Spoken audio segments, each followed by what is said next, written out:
That is the goal of Dianetics. People achieve this state every day, and so can you.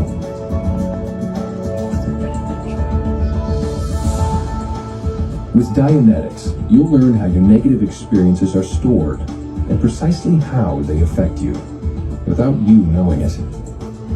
What's more, Dianetics contains a technology which enables you to locate these hidden incidents, restoring them to your full awareness as memories, freeing you from their negative effects. But first, you'll need to understand a few things about the mind, and for that matter, life itself. For example, what is life doing? Well, look at a blade of grass that's forced its way up through the sidewalk.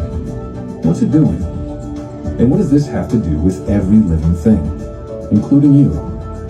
Well, you're about to find out.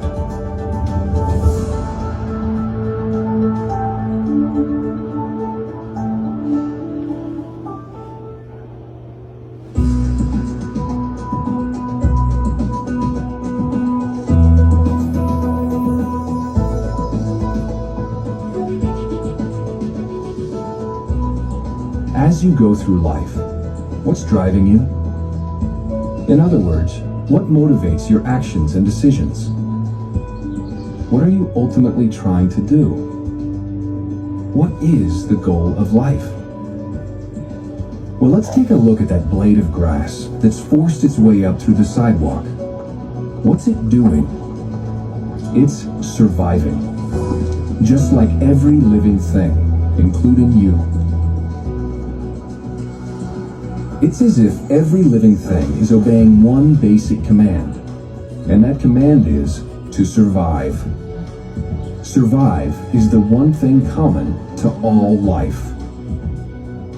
Now, it's not a new thought that man is surviving, but it is a new discovery that man is ultimately and only trying to survive. It's the motivating force behind all of your activities. Everything you do, every thought, every decision, and every behavior, everything is driven by your urge to survive. And it's important to understand this, because it has everything to do with how your mind thinks, as you'll soon see. Now, survival is not just a matter of being alive one moment and dead the next. You're not only trying to live as long as possible, but as well as possible. So there are degrees of survival. Some people are just barely surviving, while others are surviving at a high level of happiness and accomplishment. How well are you surviving? To understand how well you're surviving, you'd have to know what you're surviving for. Now, you might think you're surviving only for yourself, or perhaps you think you're surviving for the sake of sex and reproduction. Or maybe it's for the sake of a group, or only for mankind.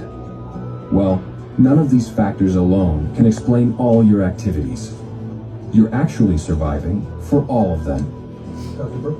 So your basic thrust to survive can be subdivided into 4 thrusts, 4 urges towards survival.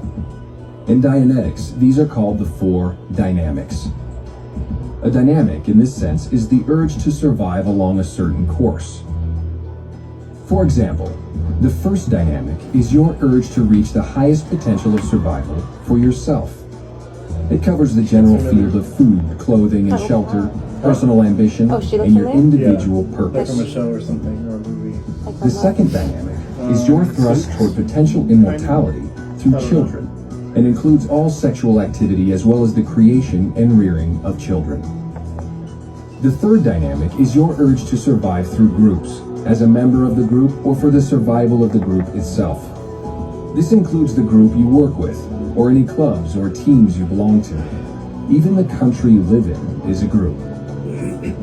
The fourth dynamic is your urge to survive for mankind, or the urge of all mankind to survive. If you're operating at your optimum, you would be seeking to survive as best as possible along all 4 of your dynamics. But if you're not surviving well in one or more of these areas of your life, then you're ultimately not going to be surviving well in general. idea how much this mistake is going to cost the company? Do you? You need a strong dynamic thrust to battle and beat life's obstacles in your pursuit of happiness and success. And you need rational solutions for problems that threaten to lessen your potential to survive. Done today. If you were functioning at your absolute optimum, your thrust would be very strong. A person who is cleared of the effects of his reactive mind operates in this manner. His solutions for the problems he faces are rational and survival-oriented, because nothing is throwing off his computations. But when the reactive mind enters irrational information into those calculations, irrational thoughts and decisions result. You find yourself behaving in ways that hurt some or all of your dynamics. In this way, your urge to survive actually ends up hurting your survival. That's because your reactive mind thinks very differently than your analytical mind does.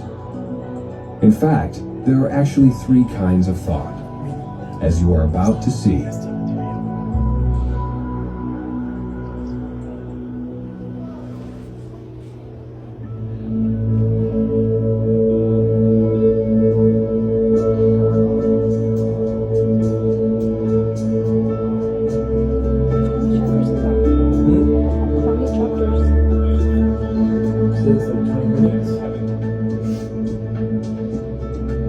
There's an old saying that to err is human. But in fact, that's not true.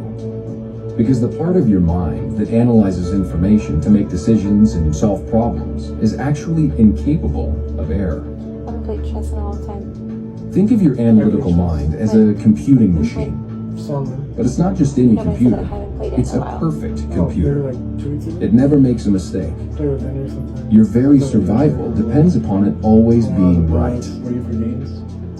But its solutions are only as good as the data that it computes with. That's what we play. When the reactive mind enters hidden, irrational information into your calculations, you compute or react in an irrational or aberrated manner. The word aberration means a departure from rational thought or behavior.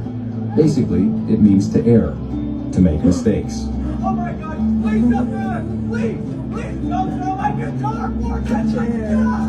Why did you throw my guitar? Your analytical mind doesn't know its calculations are being corrupted by this irrational data. In fact, it doesn't even know the data exists.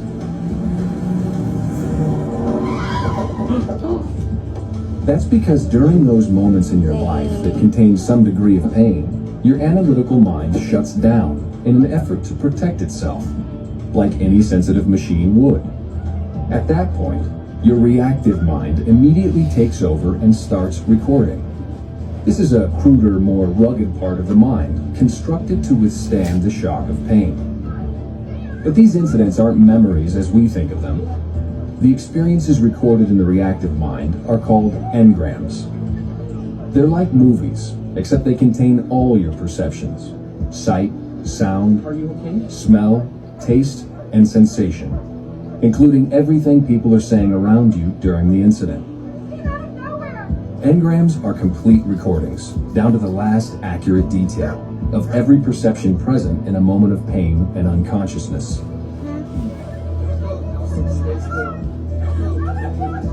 The pain can be physical pain, like when you're injured, or emotional pain, like the shock you get when you experience a loss. Why is she saying? The unconsciousness could be total, Don't. such as when you're knocked out from an accident, or when you have anesthesia. Or it could be times when your awareness is dulled, such as when you're sick, injured, or when your body is poisoned, such as with alcohol or drugs. Now let's take another look at the example of getting sick from eating tainted food, which acts as a poison to your body. It's an engram. When you later find yourself in a situation that is in some way similar to an engram stored in your reactive mind tries to get you to avoid the same painful thing from happening to you again. But it does so in a very crude and irrational way. You eat double That's dip. because your reactive mind doesn't think the same way your analytical mind does. Good. Your analytical mind thinks rationally.